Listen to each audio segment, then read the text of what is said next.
Boa tarde, então, pessoal que nos ouve aqui do Brasil e da França também. Meu nome é Cristina Cardoso Rodrigues, eu sou pedagoga, mestre em educação pela Universidade Federal de Santa Catarina, no Brasil. Atualmente moro em Florianópolis, mas nasci na cidade de Esteio, no Rio Grande do Sul. Sou a atual terceira prenda veterana da Confederação Brasileira da Tradição Gaúcha. Participei do 6º Festival do Rio Grande do Sul em Paris, presencialmente, junto com o grupo Garrão de Potro Folclore Internacional. E hoje, com muita honra, participo da 8ª edição na sua versão virtual, representando os Garroneiros, novo nome do nosso grupo, e também a minha entidade, o Grupo de Arte e Cultura Querência Soriana, aqui da cidade de São José, Santa Catarina, Brasil.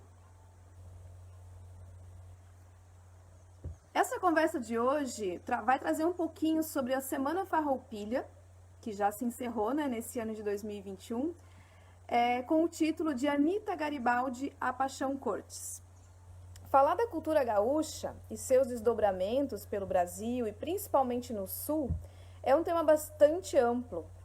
Como eu falei, eu sou pedagoga, portanto professora, mas não da área de história. Tampouco sou historiadora. As informações que eu trago hoje são frutos de pesquisa da minha caminhada como prenda no movimento tradicionalista, como rio-grandense e como gaúcha. Então eu fiz um recorte, considerando que este ano comemoramos o bicentenário de Ana Maria de Jesus Ribeiro, a Anita Garibaldi, e também pelo fato da Semana Farroupilha de 2021, no Rio Grande do Sul, trazer este tema, com o título Caminhos de Anita. O tema dos festejos é uma homenagem aos caminhos percorridos por Anita e a sua bravura inserida no contexto da Revolução Farroupilha. A Semana Farroupilha, por sua vez, é um evento festivo da cultura gaúcha, que se comemora do dia 13 ao dia 20 de setembro, com desfiles, apresentações artísticas e culturais, acampamentos. O evento lembra o começo da Revolução Farroupilha, que ocorreu em 20 de setembro de 1835, a mais longa revolução do Brasil, que durou quase 10 anos, e tinha como ideais liberdade, igualdade e humanidade. Mas por que comemorar então uma revolução, né? Uma guerra que tirou tantas vidas? Aí é que entra o importante papel do Paixão Cortes, e por isso a minha escolha de falar também dele. Tanto dele quanto do grupo, o grupo dos 8. Vamos conversar um pouquinho então sobre isso. E também, após a minha fala, assistir algumas apresentações de danças pesquisadas pelo próprio Paixão Cortes.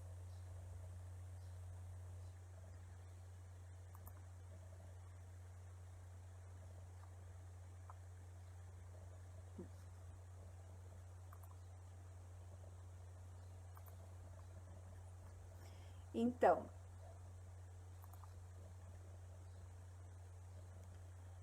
vamos falar então um pouquinho sobre Anita Garibaldi. Vamos ver quem está entrando aqui. Se eu parar um pouquinho, pessoal, eu estou tentando administrar aqui o pessoal que está no Meet e o pessoal aqui do Face. A gente teve um problema e não conseguimos fazer simultâneo. E tem algumas pessoas pedindo para entrar aqui. Só um instantinho, a gente já continua. Enquanto isso, outras pessoas vão entrando também, né, no Face aí da associação.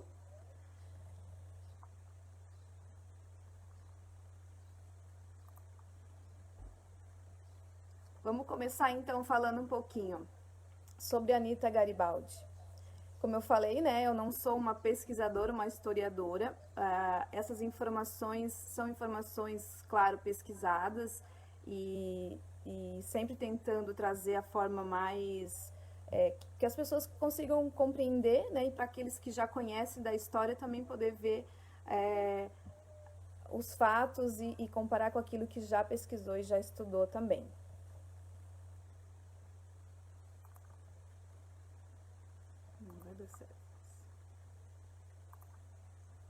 Então, são 200 anos de uma história que iniciou né, com o nascimento da Anitta e passou pela sua vida nas cidades de Tubarão e Laguna, onde ela nasceu, né, que aí existe uma certa confusão e uma disputa até, né, para ver se ela nasceu em Tubarão, se ela nasceu em Laguna, enfim, foi nessa região e onde ela cresceu também e encontrou, né, o Giuseppe Garibaldi.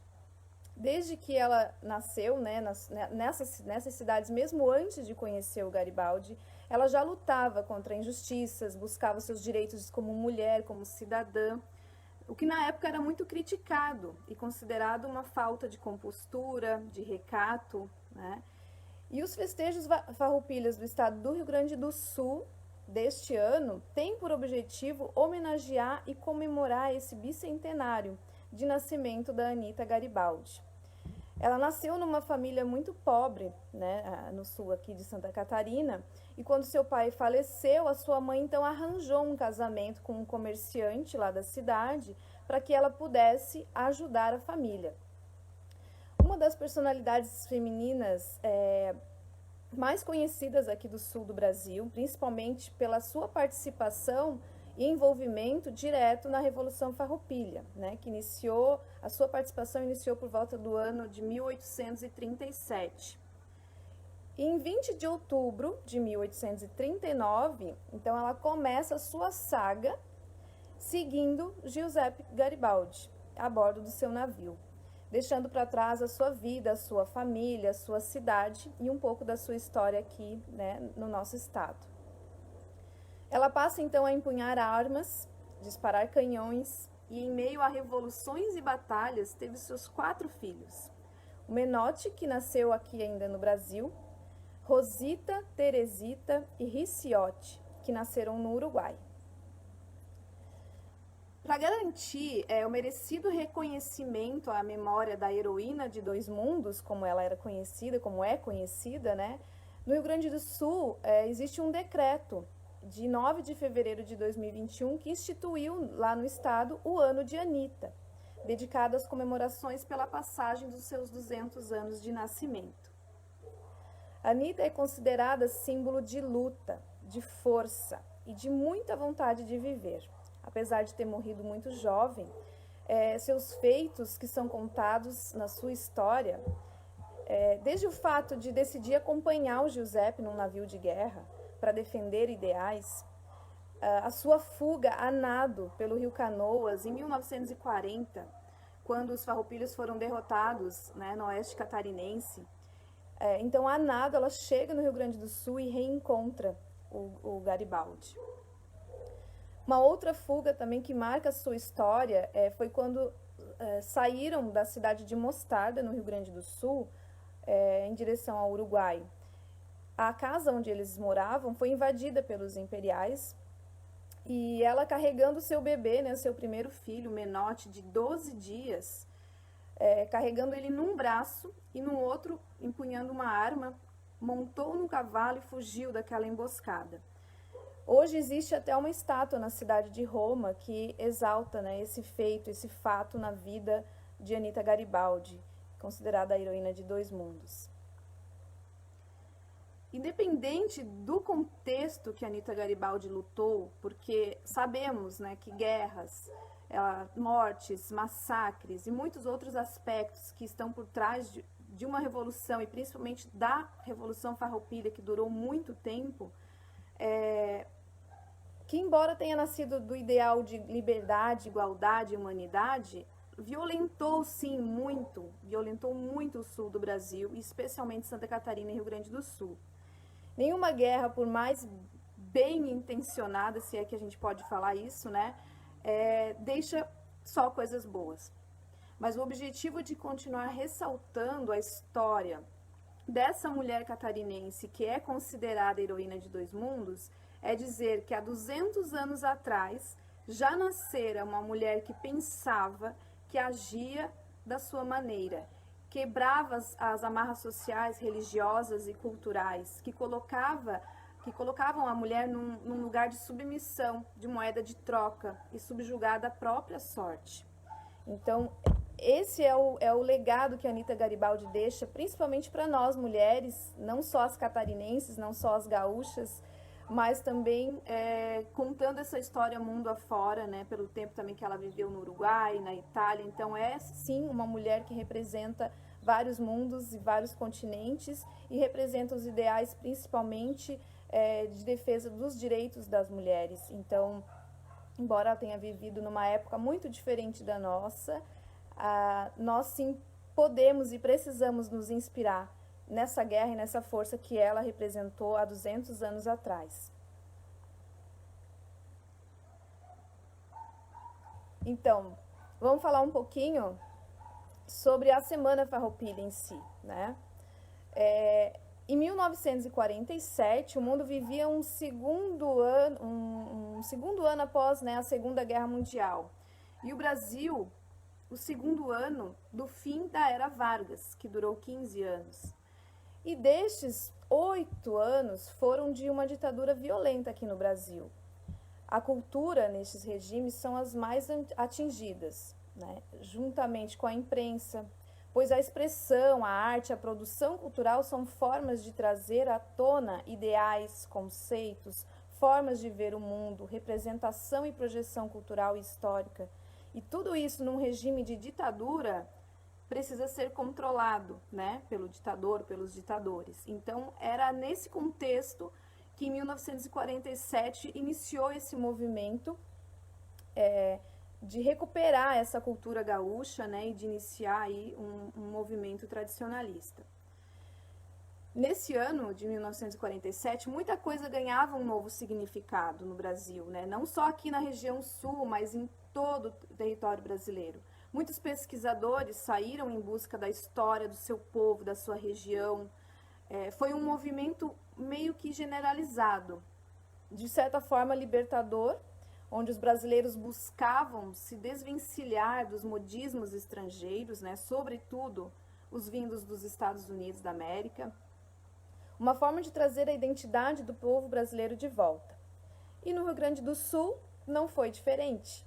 O gauchismo era resgatado, renascia como forma de honrar a trajetória histórico-cultural dos antepassados.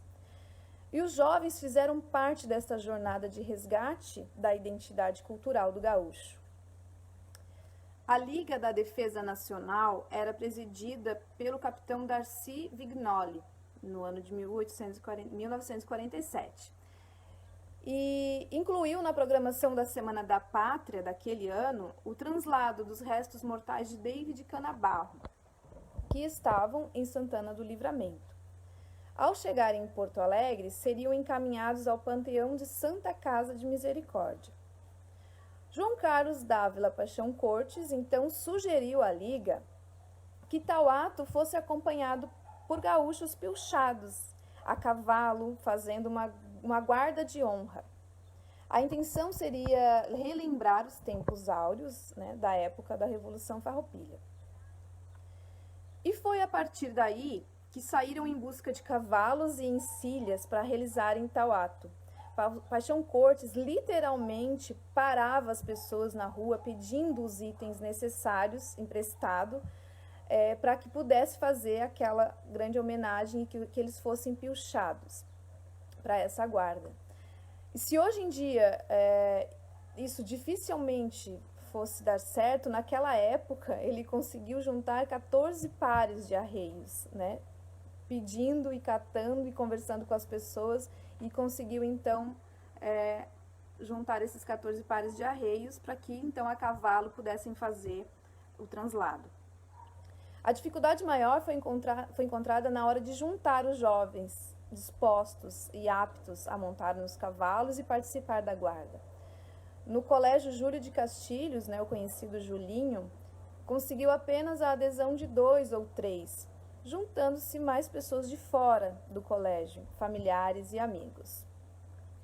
E foi assim que juntou-se o célebre Grupo dos 8, composto por Paixão Cortes, Ciro Dutra Ferreira, Ciro Dias da Costa, Cilso Campos, Orlando Jorge Dregrazia, Fernando Machado Vieira, João Machado Vieira e Antônio João de Sá Siqueira, o tão conhecido Grupo dos 8. Se não fosse pela personalidade e persistência de Paixão Cortes, esse ato talvez nem teria acontecido. E foi justamente através desta ação que Barbosa Lessa assistiu e resolveu participar dessa história, então se juntando posteriormente ao Paixão, junto com as suas pesquisas, com as suas publicações e também, né, difundindo a cultura gaúcha, não só aqui no sul do Brasil, mas mundo afora. Paixão Cortes, na época, com 20 anos, liderou o grupo que, de certa forma, reforçou esse espírito, né, que eu falei lá no início, que é: estamos aqui e este lugar é nosso, vamos recuperar a nossa cultura, vamos falar da nossa cultura regional, vamos deixar de só cultuar coisas vindas de fora. Aqui a gente tem coisas muito boas também. Então, a partir disso, surge o Departamento de Tradições Gaúchas, que se destinava a estimular o desenvolvimento por meio de reuniões culturais, sociais e recreativas, acendendo a chama de amor, né, à pátria e amor à tradição gaúcha. Foi então que o Paixão seguiu seu ideal e, ao fim da Semana da Pátria, às 0 hora do dia 8 de setembro de 1947, retirou a centelha da chama da pátria daquele ano, como ele próprio relata em seus livros. Abre aspas, então, essa é a fala do Paixão. Pouco antes do fogo da pátria ser extinto, veio o comunicado para assomar-me à pira, subindo numa frágil escada de madeira. Minha ascensão ao topo da pira se fez com alguma dificuldade, já que botas, esporas, mango, boleadeira, xiripá e mais improvisado archote, feito de estopa embebida de querosene e preso à ponta de um cabo de vassoura, atrapalhavam, de certo modo, minha locomoção na íngreme escada com cerca de 6 metros de altura. Mas persisti e alcancei o pedestal superior do monumento. E diante de mim, a chama da pátria. E num gesto solene meu, estava acesa a chama crioula. Transportamo-la, eu e meus companheiros, embandeirados, a galopito, até o salão do Julinho, onde acendemos o candeeiro crioulo pioneiramente. Pela primeira vez na história dos acontecimentos cívicos da Semana da Pátria, isso acontecia no Rio Grande do Sul. Brilhava a centelha que iria iluminar o movimento tradicionalista que estava nascendo. Paixão Cortes, esse é do livro 50 anos da Chama Crioula, de 1997. Em 1947, então, a chama ficou acesa até o dia 20 de setembro, dando início à primeira Ronda Crioula, logo popularizada como Ronda Crioula, e hoje realizada em diferentes lugares do Brasil, né, do dia 14 até o dia 20 de setembro. Durante estes dias, houve também uma programação cultural e artística bastante intensa. Em Porto Alegre, mesmo sendo a capital gaúcha, há muito tempo havia sido extinto os bailes gauchescos. Inclusive, usar roupa campesina e traje típico era até motivo de gozação, tendo em vista que a grande propagação dos bailes eram europeus. Por este motivo, então, o baile gauchesco na Ronda Crioula do dia 20 de setembro de 1947 foi um marco na retomada da cultura gaúcha. A bombacha, que estava até proibida nos clubes em dias não festivos, foi vestida com muito orgulho pelos campesinos que viviam na cidade, representando tanto os campesinos e as campesinas do meio rural. O baile gauchesco da Ronda Crioula de 1947 teve trovas, declamações, gaitaços, músicas, concurso de trajes de peões e de prendas, serviu-se pastel de carreira e café de chaleira, churrasco, chimarrão. Num cenário com pelegos, fogo de chão, bailou-se até o amanhecer. Neste baile se ventilou, entre outros assuntos, a ideia de fundar-se uma agremiação civil gauchesca, tendo como líder o Barbosa Lessa, criador da tese Sentido e Valor do Tradicionalismo. O candeeiro com a chama crioula adentrou o salão de baile, sob aplausos da gauchada que estava presente. Foram recordados os feitos heróicos rio-grandenses, as nossas origens, nossos princípios de liberdade e justiça que nos transmitiram os bravos farroupilhas. E assim se apagou o primeiro fogo simbólico que hoje ilumina muitos galpões, CTGs, praças e outros pagos aqui no sul do Brasil e Brasil afora. Essa é um pouquinho, né, da história, um recorte, principalmente desse ano de 1947, que com certeza é um marco, né, para o tradicionalismo e para a história do povo gaúcho.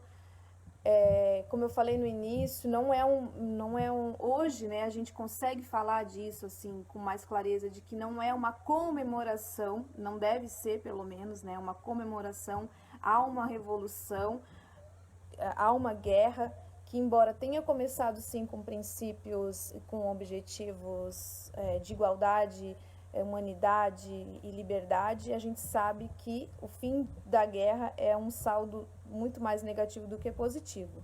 Então hoje a Semana Farroupilha, todos os festejos e o próprio resgate que o Paixão Cortes e o grupo, né, dos 8 fizeram é no sentido de trazer a cultura à tona e marcando sim que o sentido farroupilha de ir atrás dos seus ideais, de buscar aquilo que é melhor para o povo e trazer a sua cultura e falar da sua história, esse é o sentido que fica, né? Então, hoje eu, principalmente, né, na função também de prenda, representando a Confederação Gaúcha, me vejo nesse movimento de valorizar a Semana Farroupilha para cultivar uma tradição, né, e também o Dia do Gaúcho, que hoje é comemorado no dia 20 de setembro.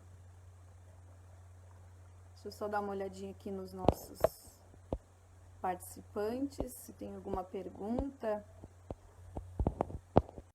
Lembrando que essa nossa conversa teria as danças, né, intercalando aqui a fala, porém, por uma questão técnica aqui, a gente vai ter que fazer essa parte mais da fala e depois poder assistir a dança, que o pessoal está preparado lá em Lages, né? Eu estou aqui em Florianópolis, Santa Catarina, e o pessoal, o Anderson, a Karine e o Pedro estão preparados lá na cidade de Lages, né, na Serra Catarinense, para apresentar para vocês um pouco das danças também.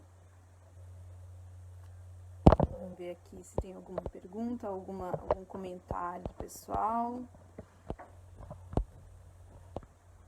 A Jaque, o Joel, a Rosalba, a Tanise.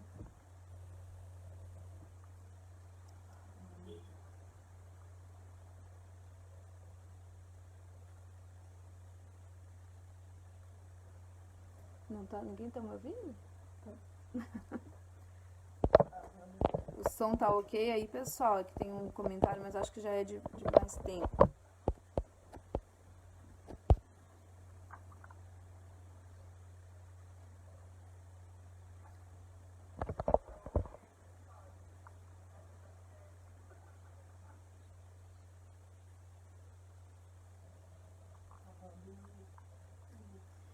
Então, pessoal, essa seria a minha contribuição aí para o 8º festival, né? Que eu possa contribuir em mais alguma coisa, eu estarei sempre à disposição da Tanise, da Jaque, do pessoal aí de Paris e também, né, a quem estiver ouvindo que queira conversar um pouco mais, colaborar também para as nossas pesquisas aqui no Brasil, para que a gente possa entender cada vez mais a nossa história, né?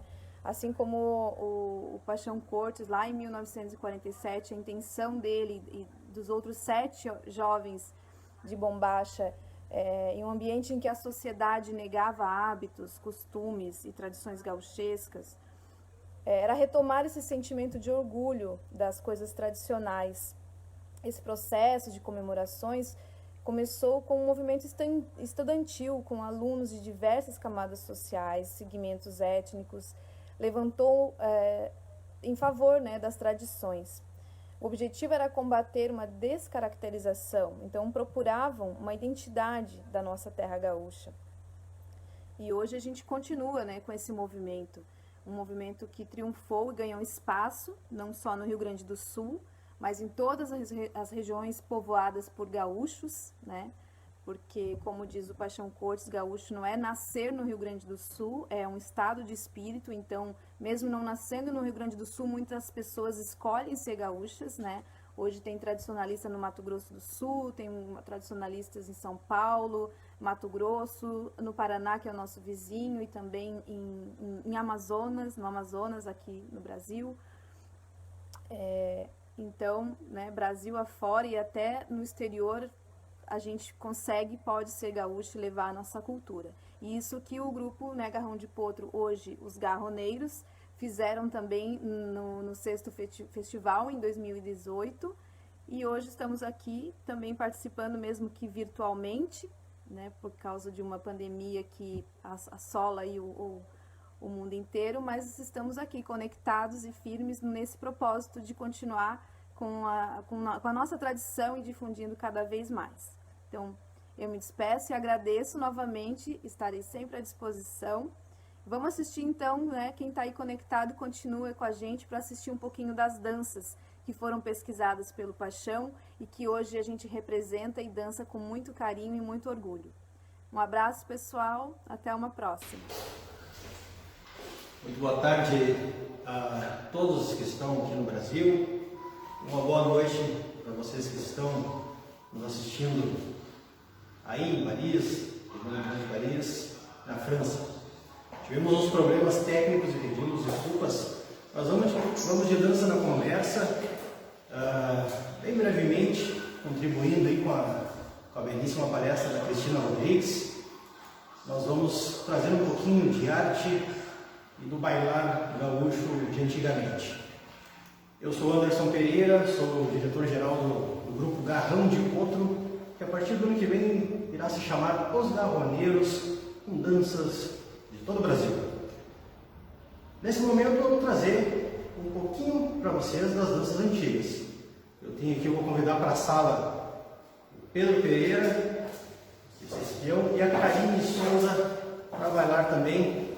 Façam por favor, cheguem para a sala e nós vamos mostrar um pouquinho de dança.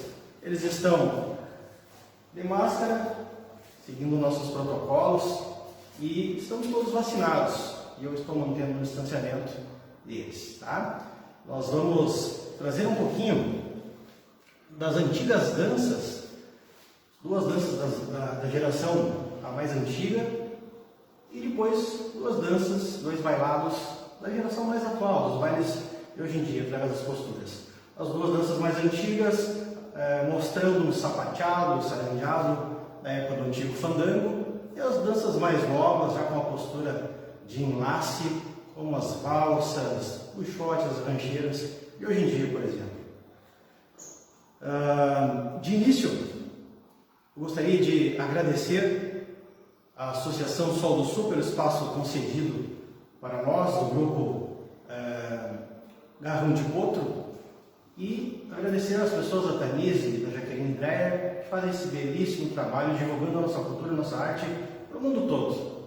E oxalá a gente possa voltar o mais breve possível para Paris. Já estivemos aí dançando, bailando, sapateando, sarandeando, muito felizes alguns anos atrás, e esperamos presencialmente estar de volta aí o mais breve possível, assim que essa pandemia acabe e a vida volte ao normal, para todos possamos nos abraçar e nos reencontrar.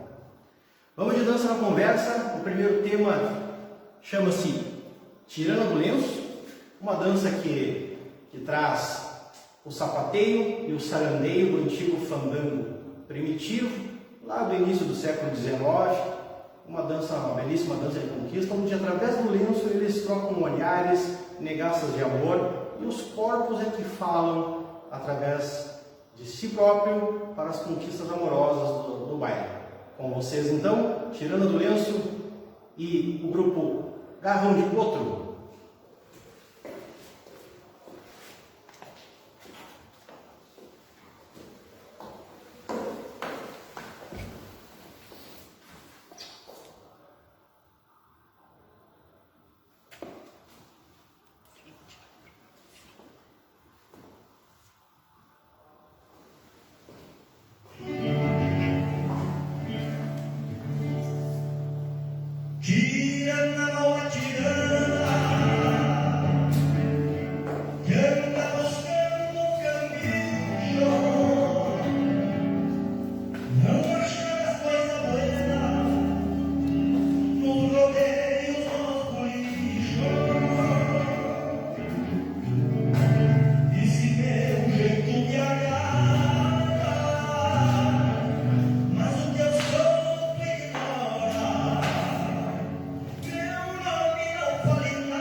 Aí está então, essa foi a dança da Tirana do Lenço, uma dança que nós aqui no Sul trabalhamos com um ciclo ou geração de dança, seria o primeiro ciclo da dança mais antiga da época do fandango.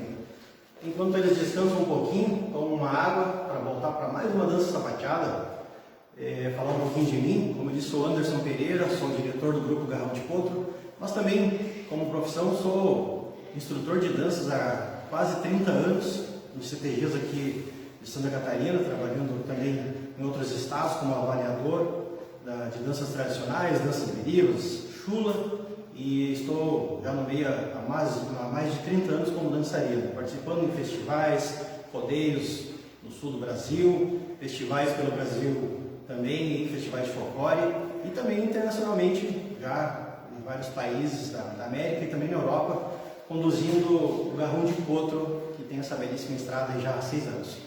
Eu trabalho com o CTG Planalto Lagiano atualmente, cidade de Lages, da onde estou falando. Deixar o nosso grande abraço a todos os planaltinos, e também trabalho na cidade de Palhoça, na Grande Florianópolis, com o grupo de arte e cultura Querência Açoriana. Um abraço aos açorianos lá também, vocês estão nos assistindo.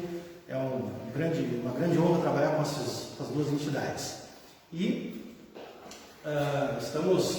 estamos aí com esse trabalho de dança há bastante tempo. Também estou cursando para acrescentar o nosso métier aí de trabalho artístico. Estou cursando produção cultural, e aí vamos seguindo sempre adiante, além de estar participando no CIOF Brasil, no Redafol da América Latina, sempre integrado com maestros, com grupos de danças folclóricas, para a gente mostrar o nosso trabalho. Depois eu vou falar um pouquinho do grupo de Garrão de Potro, que se tornará em breve os Garroneiros. Mais dança na conversa, dessa vez com a dança chamada Tatu, que é uma coreografia pesquisada pelo Instituto Gaúcho de Tradição e Folclore na década de 1980, nesses anos do século XX, um pouquinho atrás, né? Lá onde nós começamos a dançar, e em cima da melodia pesquisada do tatu.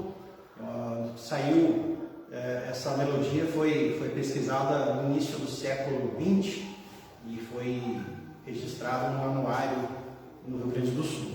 Então, essa dança é bastante conhecida como tatu de castanholas, e é o que nós vamos mostrar agora. Ela também faz parte das características do sapateio e do sarandeio, e aí os corpos não se tocam, porque a conversa, a conquista são nos olhares, nos meneios de corpo, no bailar da saia e no sapateado do gaúcho de antigamente. Com vocês, o tatu.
imediato nós vamos falar agora, vamos dar um pulinho na história, assim como a Cristina Rodrigues muito bem explanou, levando a história lá antiga até os dias de hoje, nós também vamos dar esse salto agora.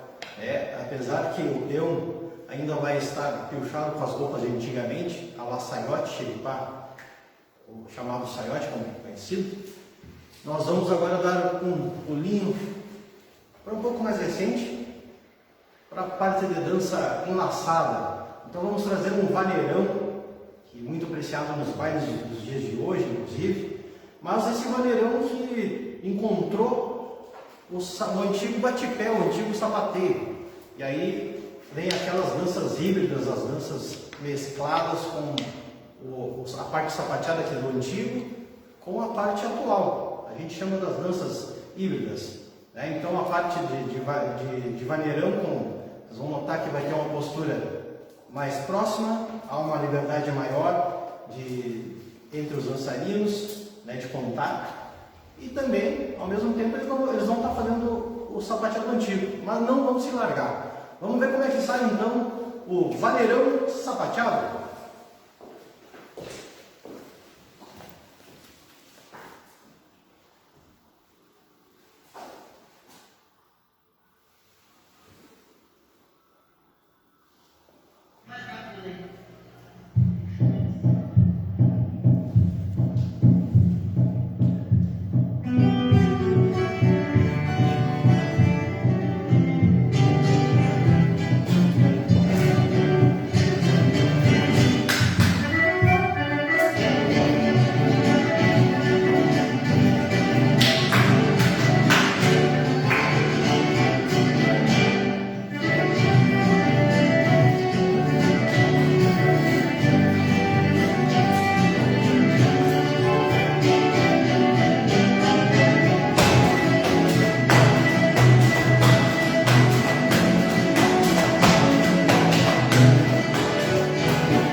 Que tal, mas não, animou, se aproximou, e aí sim, hein? Bueno, nós estamos já seguindo para o encerramento, porque nós vamos deixar a curiosidade para quem quiser assistir os nossos trabalhos adiante. Nós estamos no Facebook, Grupo Os Galvaneiros, estamos também no Instagram e nos acompanhe, estamos no YouTube também, tem um pouquinho da nossa história, nossos componentes lá também estão contando a sua própria história dentro do nosso grupo. E esse trabalho do Garrão de Potro iniciou em 2014, com um espetáculo que nós fizemos chamado Garrão de Potro, Dança Antiga, na cidade de Lages, e a partir daí, garramos, como a gente fala aqui, puxando já pelo nome, garramos o mundo. Paraguai, Colômbia, Peru, estivemos na Argentina recentemente, estivemos em Portugal e estivemos também em Paris com a Associação Sol do Sul. E voltaremos, se Deus quiser. Estamos programando aí um retorno para as atividades em 2022 com uma força muito grande. Como eu disse, estamos também agora afiliados ao CIOF Brasil e outras associações internacionais que vão nos levar a festivais pelo mundo. Quero deixar um grande abraço a todos os integrantes do Grupo Errão de Potro, que o ano que vem, em 2022, a partir de março, passará a se chamar Os Gavoneiros Danças do Brasil. Hoje vamos trazer danças do Brasil inteiro. O coco, o samba, a catira, o chachado e uma dança surpresa de Santa Catarina. Sim, uma dança do litoral catarinense. Estamos desenvolvendo uma pesquisa e eu não vou dizer o nome agora, porque vocês vão nos convidar para que a gente leve esse trabalho, essa surpresa, essa dança catarinense para o seu evento, ou que a gente possa visitar aí o seu país, a sua região, pelo Brasil, pelo mundo. Nós vamos deixar essa pequena curiosidade para vocês. Um grande abraço a todos. Eu vou trazer agora um último baile da Europa. Esses bailes vieram e se agaúcharam com a gente aqui no Sul. Sempre lembrando que nós estamos falando de Santa Catarina, mas somos gaúchos, sim, de alma, espírito, coração e tradição, uma cultura muito rica que é além fronteira, além estado. Então, com a colonização europeia aqui no Sul, vieram esses bailes magníficos. E de Viena, foi um grande congresso lá no início do século XIX, se espalhou pelo mundo a valsa, a belíssima valsa. Nós vamos mostrar um valseado tradicional aqui no Sul com uma figura chamada mão trocada.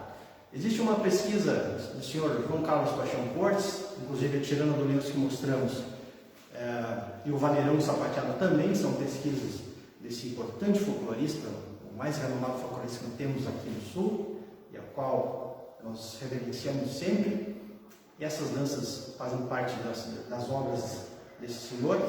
E conforme a pesquisa, essa era uma dança com um grupo de amigos que traz contradança, porque ela tem uma figura de roda, então ela vem de uma geração de conjunto de roda, a qual não vamos poder mostrar aqui, logicamente que estamos com um par de dança. Nós vamos mostrar então a figura de valsa e a figura de mão trocada com esse par, que é referente assim, aos bailes de hoje em dia. Quero agradecer de antemão o espaço cedido para o nosso trabalho. Vou largar um pouquinho a música que os integrantes aqui já estão pedindo para bailar uma valsa. Gostam demais quando a gente solta uma valsinha.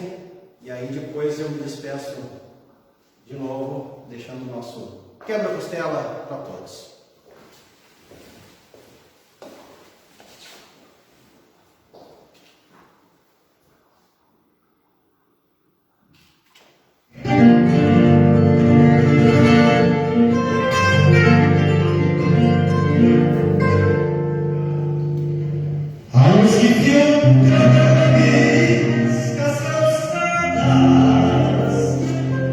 Ai, do desejo de amor, não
assim vamos nos despedindo. Pela valsa. Obrigado, Pedro Pereira. Obrigado, Carlinhos Souza. Muito obrigado, Thaís. Muito obrigado, Jaqueline. Aquele nosso quebra-costela para vocês. Que continue essa bela luta de vocês pela cultura gaúcha, pela nossa tradição, pela divulgação da nossa arte. Um viva a Semana Farroupilha, um viva o Dia do Gaúcho, um viva a cultura brasileira e um grande abraço do grupo Os Gavaneiros, sul do Brasil, para o mundo.